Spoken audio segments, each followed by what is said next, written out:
ಕಾಂಗ್ರೆಸ್ನಲ್ಲಿ ಜೋರಾಗ್ತಿದೆ ಕುರ್ಚಿ ರಾಜಕೀಯ. ಒಂದು ಟೀಮ್ ವಿದೇಶಕ್ಕೆ ಹೋದ್ರೆ ಇನ್ನೊಂದು ಟೀಮ್ ದೆಹಲಿಗೆ ಹೋಗಿದೆ. ದೆಹಲಿಯಲ್ಲಿ ಸತೀಶ್ ಮತ್ತು ಟೀಮ್ ಮೊಕ್ಕಾಂ ಹೂಡಿರುವಂತದ್ದು.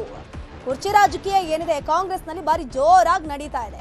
ಈಗಾಗಲೇ ಒಂದು ಟೀಮ್ ಏನಿದೆ ಸಿದ್ದು ಬಣದವರು ವಿದೇಶಕ್ಕೆ ಹೋಗಾಗಿದೆ, ಟೂರ್ ಮಾಡ್ತಾ ಇದ್ದಾರೆ. ಇನ್ನೊಂದು ಟೀಮ್ ಏನಿದೆ ದೆಹಲಿಯಲ್ಲಿ ಈಗಾಗಲೇ ಮೊಕ್ಕಾಂ ಹೂಡಿದೆ. ಸತೀಶ್ ಜಾರಕಿಹೊಳಿ ಮತ್ತು ಟೀಮ್ ಇವತ್ತು ಸಂಜೆ ಹೈಕಮಾಂಡ್ ನಾಯಕರ ಭೇಟಿಗೆ ಎಲ್ಲಾ ರೀತಿಯ ಪ್ಲಾನ್ ಅನ್ನ ಮಾಡ್ಕೊಂಡಿದ್ದಾರೆ. ಭೇಟಿ ಆಗತ್ತಾ ಸಂಜೆ ವೇಳೆ ಗೊತ್ತಾಗುತ್ತೆ. ಹೈಕಮಾಂಡ್ ಭೇಟಿಗೆ ಸಮಯ ಕೇಳಿದ್ದಾರೆ ಸತೀಶ್ ಜಾರಕಿಹೊಳಿ. ಸಂಜೆ ಕೆಸಿ ವೇಣುಗೋಪಾಲ್ ಹಾಗೇನೆ ಸುರ್ಜೇವಾಲಾ ಅವರನ್ನ ಭೇಟಿ ಮಾಡುವಂತಹ ಚಾನ್ಸ್ ಇದೆ. ಕೆಪಿಸಿಸಿ ಅಧ್ಯಕ್ಷ ಹುದ್ದೆಗೆ ಲಾಭಿಗೆ ಹಾಗಾದ್ರೆ ಸತೀಶ್ ಜಾರಕಿಹೊಳಿ ಅವರು ಹೆಚ್ಚುವರಿ ಡಿಸಿಎಂ ಪೋಸ್ಟ್ಗೆ ಪ್ರಯತ್ನ ಮಾಡ್ತಿದ್ದಾರಾ?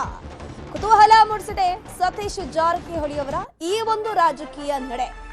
ಈಗ ಸತೀಶ್ ಜಾರಕಿಹೊಳಿ ಒಬ್ಬರೇ ಹೋಗಿದ್ರೆ ಏನೋ ಒಂದು ಅನ್ಕೋಬಹುದಿತ್ತು, ಬಟ್ ಇವರ ಜೊತೆ ಆಪ್ತ ಶಾಸಕರು ಕೂಡ ಹೋಗಿದ್ದಾರೆ. ಒಂದ್ ರೀತಿ ಲಾಭಿ ಮಾಡೋಕೆ, ತಮ್ಮ ಶಕ್ತಿ ಪ್ರದರ್ಶನವನ್ನ ಮಾಡೋದಕ್ಕೆ ದೆಹಲಿಗೆ ಹೋಗಿದ್ದಾರೆ ಅಂತ ಅನ್ಕೋಬಹುದು.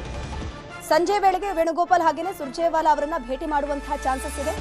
ಕೆಪಿಸಿಸಿ ಅಧ್ಯಕ್ಷ ಹುದ್ದೆಗೆ ಲಾಭಿ ಆಗ್ತಿದ್ಯಾ, ಅಥವಾ ಸಿಎಂ ಸಿದ್ದರಾಮಯ್ಯ ಅವರ ಸಿಎಂ ಕುರ್ಚಿ ಗಟ್ಟಿಯಾಗ್ಲಿ ಅಂತ ಅಲ್ಲೇನಾದ್ರೂ ಲಾಭಿ ಮಾಡಕ್ ಹೋಗ್ತಿದಾರಾ, ಅಥವಾ ಎಕ್ಸ್ಟ್ರಾ ಹೆಚ್ಚುವರಿ ಡಿಸಿಎಂ ಹುದ್ದೆಗೆ ಏನಾದ್ರೂ ಆಗ್ರಹ ಮಾಡೋದಕ್ಕೆ ಸತೀಶ್ ಜಾರಕಿಹೊಳಿ ಅವರು ದೆಹಲಿಗೆ ಹೋದ್ರ ಅನ್ನುವಂತಹ ಮಾತುಗಳು ಈಗ ರಾಜಕೀಯ ವಲಯದಲ್ಲಿ ಚರ್ಚೆಗೆ ಗ್ರಾಸ ಆಗಿದೆ. ಸಿಎಂ ಸಿದ್ದರಾಮಯ್ಯ ಟೀಮ್ ಏನಿದೆ ವಿದೇಶ ಪ್ರವಾಸ ಮಾಡ್ತಿರುವಂತಹ ಹೊತ್ತಲ್ಲೇ ಸತೀಶ್ ಜಾರಕಿಹೊಳಿ ಅವರು ಜಾಣ ನಡೆಯನ್ನ ಇಟ್ಟಿದ್ದಾರೆ. ಈಗಾಗಲೇ ದೆಹಲಿಗೆ ಹೋಗಿ ಮೊಕ್ಕಾಂ ಹೂಡಿದ್ದಾರೆ. ಇನ್ನು ಹೈಕಮಾಂಡ್ ಅವರನ್ನ ಭೇಟಿ ಮಾಡೋದಷ್ಟೇ ಬಾಕಿ ಇದೆ.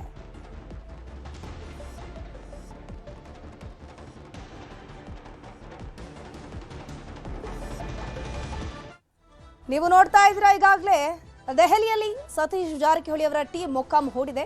ಸ್ಕ್ರೀನ್ ಅಲ್ಲೂ ಕೂಡ ನೋಡ್ತಾ ಇದ್ದೀರಾ, ಒಂದಷ್ಟು ಶಾಸಕರುಗಳನ್ನು ಕೂಡ ಅವರು ಕರ್ಕೊಂಡು ಹೋಗಿದ್ದಾರೆ. ಶಾಸಕರನ್ನು ಕೂಡ ಕರ್ಕೊಂಡು ಹೋಗಿದ್ದಾರೆ ಅಂತ ನೋಡ್ತಾ ಹೋಗೋದಾದ್ರೆ ಒಂದು ರೀತಿ ಶಕ್ತಿ ಪ್ರದರ್ಶನ, ತಾವು ಕೂಡ ಒಂದು ಹುದ್ದೆಗೆ ಲಾಭಿ ಮಾಡೋದಕ್ಕೆ ಹೋಗಿದ್ದಾರೆ ಅಂತ ಕಾಣಿಸ್ತಾ ಇದೆ. ಇದ್ರ ಬಗ್ಗೆ ಹೆಚ್ಚಿನ ಮಾಹಿತಿ ನೀಡ್ತಾ ಹೋಗ್ತಾರೆ ನಮ್ಮ ಪ್ರತಿನಿಧಿ ಕಾರ್ತಿಕ್. ನೇರ ಸಂಪರ್ಕದಲ್ಲಿ ಜಾಯ್ನ್ ಆಗಿದ್ದಾರೆ. ಕಾರ್ತಿಕ್, ಸತೀಶ್ ಜಾರಕಿಹೊಳಿ ಅಂಡ್ ಟೀಮ್ ಈಗಾಗಲೇ ದೆಹಲಿಯಲ್ಲಿ ಮೊಕ್ಕಾಂ ಹೂಡಿದೆ.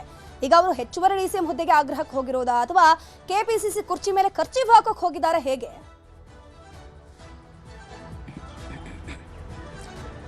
ಧನುಶ್ರೀ, ರಾಜ್ಯ ರಾಜಕಾರಣದಲ್ಲಿ ದಿನವೂ ಕೂಡ ಒಂದಿಲ್ಲೊಂದು ಬೆಳವಣಿಗೆಗಳು ಆರಂಭ ಆಗ್ತಾ ಇದಾವೆ. ಅದರಲ್ಲಿ ಪ್ರಮುಖವಾಗಿ ನಾವು ಗಮನಿಸಬೇಕು, ಇತ್ತೀಚೆಗೆ ಕಾಂಗ್ರೆಸ್ನ ಕೆಲ ಶಾಸಕರು ಫಾರಿನ್ ಟೂರ್ಗೆ ಹೋಗಿರುವಂಥದ್ದು. ಅದರ ಬೆನ್ನಲ್ಲೇ ಈಗ ದೆಹಲಿಗೆ ಸತೀಶ್ ಜಾರಕಿಹೊಳಿ ಅವರ ತಂಡವು ಕೂಡ ಹೋಗಿದೆ.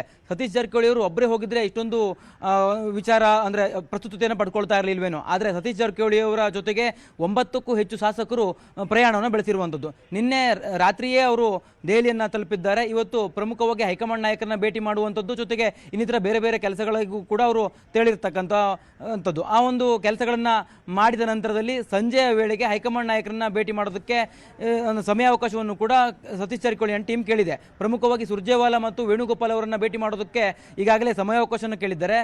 ಬಹುಶಃ ಅವರಿಬ್ಬರನ್ನ ಭೇಟಿ ಮಾಡಿ ಒಂದಿಷ್ಟು ವಿಚಾರಗಳನ್ನು ಚರ್ಚೆ ಮಾಡುವಂಥ ಸಾಧ್ಯತೆ ದಟ್ಟವಾಗಿದೆ. ಇಲ್ಲಿ ಪ್ರಮುಖವಾಗಿ ನಾವು ಗಮನಿಸಬೇಕು, SC/ST ಶಾಸಕರೇ ಬಹುತೇಕವಾಗಿ ತೆರಳಿರ್ತಕ್ಕಂಥ ಕಾರಣಕ್ಕಾಗಿ ಕೆಲವೊಂದಿಷ್ಟು ವಿಚಾರಗಳನ್ನು ಅಲ್ಲಿ ಗಮನಿಸಬೇಕಾಗತ್ತೆ. ಒಂದು, ಸತೀಶ್ ಜಾರಕಿಹೊಳಿ ಅವರು ದೆಹಲಿಗೆ ಹೋಗಿರ್ತಕ್ಕಂಥದ್ದು, ಅಲ್ಲಿ SC/STಯ ಒಂದು ಕೋಚಿಂಗ್ ಸೆಂಟರ್ ಅನ್ನು ಕೂಡ ನಿರ್ಮಾಣ ಮಾಡಬೇಕಾಗಿದೆ ದೆಹಲಿಯಲ್ಲಿ. ಆ ಒಂದು ವಿಚಾರಕ್ಕೆ ಸಂಬಂಧಪಟ್ಟಂತೆ ಅಲ್ಲಿನ ಜಾಗವನ್ನು ಪರಿಶೀಲನೆ ಮಾಡೋದಕ್ಕಾಗಿಯೂ ಕೂಡ ಅವರು ತೆರಳಿದ್ದಾರೆ ಅಂತ ಹೇಳಲಾಗ್ತದೆ. ಅದರ ಜೊತೆಗೆ ಹೈಕಮಾಂಡ್ ನಾಯಕರನ್ನ ಭೇಟಿ ಮಾಡುವಂಥದ್ದು, ಜೊತೆಗೆ ಕೆಲವೊಂದಿಷ್ಟು ಕಾನೂನಿನ ತೊಡಕುಗಳ ವಿಚಾರಕ್ಕೆ ಸಂಬಂಧಪಟ್ಟಂತೆಯೂ ಕೂಡ ಕೆಲಸಗಳಿದ್ದಾವೆ. ಆ ಎಲ್ಲ ಕೆಲಸಗಳನ್ನ ಇಟ್ಟುಕೊಂಡು ಅವರು ದೆಹಲಿಗೆ ತೆರಳಿದ್ದಾರೆ. ಇಲ್ಲಿ ಪ್ರಮುಖವಾಗಿ ಇನ್ನೂ ಒಂದಿಷ್ಟು ವಿಚಾರಗಳನ್ನ ನಾವು ಗಮನಿಸಬೇಕಾಗತ್ತೆ. ಹೈಕಮಾಂಡ್ ನಾಯಕರನ್ನ ಭೇಟಿ ಮಾಡುವಂಥ ಸಂದರ್ಭದಲ್ಲಿ ಸತೀಶ್ ಜಾರಕಿಹೊಳಿ ಯಾವೆಲ್ಲ ವಿಚಾರವನ್ನು ಪ್ರಸ್ತಾಪ ಮಾಡ್ತಾರೆ ಅನ್ನುವಂಥದ್ದು. ಇತ್ತೀಚೆಗೆ ಕುರ್ಚಿಯ ಕದನದ ವಿಚಾರಕ್ಕೆ ಸಂಬಂಧಪಟ್ಟಂತೆ ಸಾಕಷ್ಟು ಬೆಳವಣಿಗೆಗಳಾಗಿತ್ತಲ್ಲ, ಆ ಎಲ್ಲ ಬೆಳವಣಿಗೆಗಳನ್ನು ಹೈಕಮಾಂಡ್ ನಾಯಕರ ಮುಂದೆ ಇಡುವಂಥ ಕೆಲಸವನ್ನು ಸತೀಶ್ ಜಾರಕಿಹೊಳಿ ಟೀಮ್ ಮಾಡುತ್ತೆ. ಅದರ ಜೊತೆಗೆ ಕೆಪಿಸಿಸಿ ಅಧ್ಯಕ್ಷರ ಹುದ್ದೆಗೆ ಸಂಬಂಧಪಟ್ಟಂತೆಯೂ ಕೂಡ ಬೇಡಿಕೆನ ಸತೀಶ್ ಜಾರಕಿಹೊಳಿ ಅವರು ಇಡುವಂಥ ಸಾಧ್ಯತೆಗಳು ದಟ್ಟವಾಗಿದ್ದಾವೆ. ಈ ಹಿಂದೆಯೂ ಕೂಡ ಅವರು ದೆಹಲಿಗೆ ಹೋದಂಥ ಸಂದರ್ಭದಲ್ಲಿ ಈ ಒಂದು ಹೈಕಮಾಂಡ್ಗೆ ಮನವಿಯನ್ನು ಮಾಡಿಕೊಂಡಿದ್ರು. ಕೆಪಿಸಿಸಿ ಅಧ್ಯಕ್ಷ ಸ್ಥಾನವನ್ನ ನನಗೆ ಕೊಡಿ ಅನ್ನುವಂಥ ರೀತಿಯಲ್ಲಿ ಆ ಒಂದು ಮನವಿಯನ್ನ ಮತ್ತೆ ಪುನಃ ಅವರು ಹೇಳುವಂಥ ಸಾಧ್ಯತೆಗಳಿರ್ತಕ್ಕಂಥದ್ದು. ಜೊತೆಗೆ ಸಿಎಂ ಸಿದ್ದರಾಮಯ್ಯನವರ ವಿರುದ್ಧವಾಗಿ ಒಂದಿಷ್ಟು ಹೇಳಿಕೆಗಳನ್ನ DK ಶಿವಕುಮಾರ್ ಅವರ ಬಣದ ಶಾಸಕರು ಕೊಡ್ತಾ ಇದ್ದಾರಲ್ಲ, ಆ ವಿಚಾರವನ್ನು ಕೂಡ ಹೈಕಮಾಂಡ್ ನಾಯಕರ ಗಮನಕ್ಕೆ ತರುವಂತ ಕೆಲಸವನ್ನ ಮಾಡುವಂತ ಸಾಧ್ಯತೆಗಳು ದಟ್ಟವಾಗಿರ್ತಕ್ಕಂಥದ್ದು. ಧನುಶ್ರೀ ಪೂಜಾರಿ, ಥ್ಯಾಂಕ್ ಯು ಕಾರ್ತಿಕ್ ತಮ್ಮೆಲ್ಲ ಮಾಹಿತಿಗಾಗಿ. ಬಾಲಿವುಡ್ನ ನಟ ರಣವೀರ್ ಸಿಂಗ್ಗೆ ಬೆದರಿಕೆ ಬಂದಿದೆ. 10 ಕೋಟಿ ಕೊಡುವಂತೆ ಬಿಷ್ಣೋಯ್ ಗ್ಯಾಂಗ್ ಏನಿದೆ ವಾರ್ನಿಂಗ್ ಅನ್ನ ಕೊಟ್ಟಿರೋದು. 10 ಕೋಟಿ ಕೊಡಬೇಕು ಅಂತ ಹೇಳಿಕೊಂಡು ಬಾಲಿವುಡ್ನ ನಟ ರಣವೀರ್ ಸಿಂಗ್ಗೆ ಬಿಷ್ಣೋಯ್ ಗ್ಯಾಂಗ್ ಏನಿದೆ ಬೆದರಿಕೆಯನ್ನ ಹಾಕಿದೆ. ಈಗಾಗಲೇ ಹಲವು ಬಾಲಿವುಡ್ನ ನಟ ನಟಿಯರಿಗೆ ಈ ಗ್ಯಾಂಗ್ ಬ್ಲಾಕ್ ಮೇಲನ್ನ ಮಾಡ್ತಾನೆ ಬರ್ತಾ ಇದೆ. ಈಗ ರಣವೀರ್ ಸಿಂಗ್ ಸರದಿ 10 ಕೋಟಿ ಕೊಡದಿದ್ರೆ ಕೊಲ್ಲೋದಾಗಿ ಬೆದರಿಕೆಯನ್ನ ಹಾಕಿದ್ದಾರೆ. ವಿದೇಶದಿಂದ ವಾಯ್ಸ್ ಮೆಸೇಜ್ ಕಳಿಸಿ ಬೆದರಿಕೆಯನ್ನ ಹಾಕಲಾಗಿದೆ.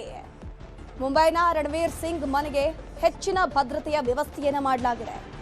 ಉಳಿದ ನಟರ ಮನೆಗಳಿಗೂ ಕೂಡ ಭದ್ರತೆ ಹೆಚ್ಚಿಸುವಂತಹ ಸಾಧ್ಯತೆ ಇದೆ. ಈಗಾಗಲೇ ಈ ಹಿಂದೆ ಸಲ್ಮಾನ್ ಖಾನ್ ಸೇರಿ ಹಲವು ನಟ ನಟಿಯರು ಸೆಲೆಬ್ರಿಟಿಗಳಿಗೆ ಈ ಬಿಷ್ಣೋಯ್ ಗ್ಯಾಂಗ್ ಏನಿದೆ ಬೆದರಿಕೆಯನ್ನ ಹಾಕಿತ್ತು. ಬಿಷ್ಣೋಯ್ ಗ್ಯಾಂಗ್ ಪದೇ ಪದೇ ಕಾಲ್ ಕೆರೆದು ಈ ಒಂದು ಬಾಲಿವುಡ್ ಮಂದಿಗೆ ನಿದ್ರೆಗೆಡಿಸುವಂತಹ ಕೆಲಸವನ್ನ ಮಾಡ್ತಾ ಇದೆ.